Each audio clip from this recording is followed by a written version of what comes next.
ఈ నేపథ్యంలో మనం వచ్చి నాకేం చేసినాం అంటే, అరే డ్రింకింగ్ వాటర్ కింద పెట్టి 25,000 కోట్లు 27,000 కోట్లు ఖర్చు పెట్టి డ్రింకింగ్ వాటర్ అని మూసుకొని ఉంటే పరువు పోతుంది. ఒక పని చేయరు, 90 టీఎంసీలో మైనర్ ఇరిగేషన్ చెరువు కుంటలు ప్రతి చెరువుకు ఉంటది, డేటా దొరకదు. క్లస్టర్ కింద మాకు అనుమతి ఇవ్వండి అంటే, ఓ మండలం ఓ రెవెన్యూ డివిజన్ లో ఎన్ని చెరువులు కుంటలు ఉన్నాయి, దాంట్లో 30 ఏళ్ళ డేటా మేమంతా లెక్క కట్టుకొని వస్తాం. మాకు కొంచెం వెసులుబాటు కల్పించి ఒక్కొక్క చెరువు ఒక్కొక్క కుంట లెక్క కట్టాలంటే మళ్ళీ 30 ఏళ్ళు పడుతుంది. మాకు ఈ లెక్కలు కట్టడానికే కుదరదు. రాష్ట్రం విడిపోవడం వల్ల డేటా కూడా మా దగ్గర సరిగ్గా లేదు. ఉన్నంతలో క్లస్టర్ కింద తీసుకొచ్చి మీకు ఇస్తాము. దాని ప్రకారం ఫస్ట్ 45 టీఎంసీలు సాగునీటి ప్రాజెక్టు నిర్మించుకోవడానికి మాకు అనుమతి ఇవ్వండి. ఈ ప్రాజెక్టులన్నీ మేము ముందుకు వెళ్తాం. మిగతా 45 ట్రిబ్యునల్ ముందు వచ్చినప్పుడు మిగతా 45 చేసుకుని ఫస్ట్ ఏదో ఒకటి ముందుకు వెళ్దాం అనే దాని మీద మీ 45 టీఎంసీలు ఉత్తమ్ కుమార్ రెడ్డి గారు అదే లేఖ రాశారు. టోటల్ మీద మాకు 90 టీఎంసీలు. ఫస్ట్ ఫేజ్ లో మా సేవింగ్స్ 45 టీఎంసీలకు మేము పనిచేసుకుంటాం అనుమతి అన్నారు. దీంట్లో 2 ఉన్నాయి. ఈ అనుమతి వస్తే ఈయన 11.5 రేట్ ఆఫ్ ఇంట్రెస్ట్ లో లోన్లు తెచ్చిండు.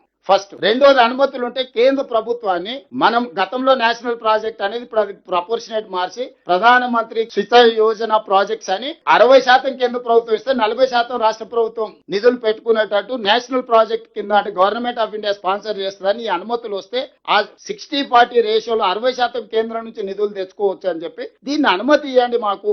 ఆ రోజు ఉన్న జలశక్తి మినిస్టర్ దగ్గర పోయి కూర్చున్నాం. తర్వాత ప్రభుత్వం మళ్ళీ 3ోసారి వచ్చిన తర్వాత కొత్త మంత్రి వస్తే కూడా సిఆర్ పాటిల్ దగ్గర పోయి కూర్చొని మాకు పాలమూరు రంగారెడ్డి ఎత్తిపోతలు కేంద్ర ప్రభుత్వ సహాయం కావాలి.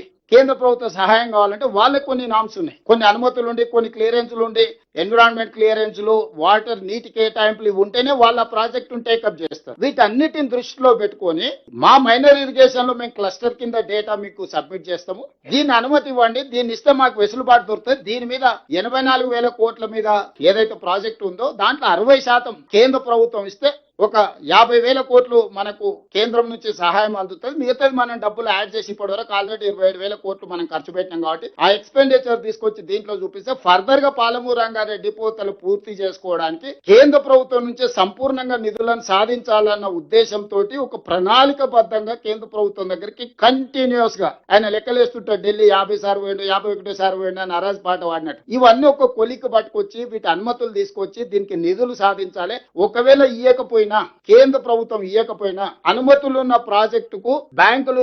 7.25% రేట్ ఆఫ్ ఇంట్రెస్ట్ లో మనకు లోన్లు వస్తాయి.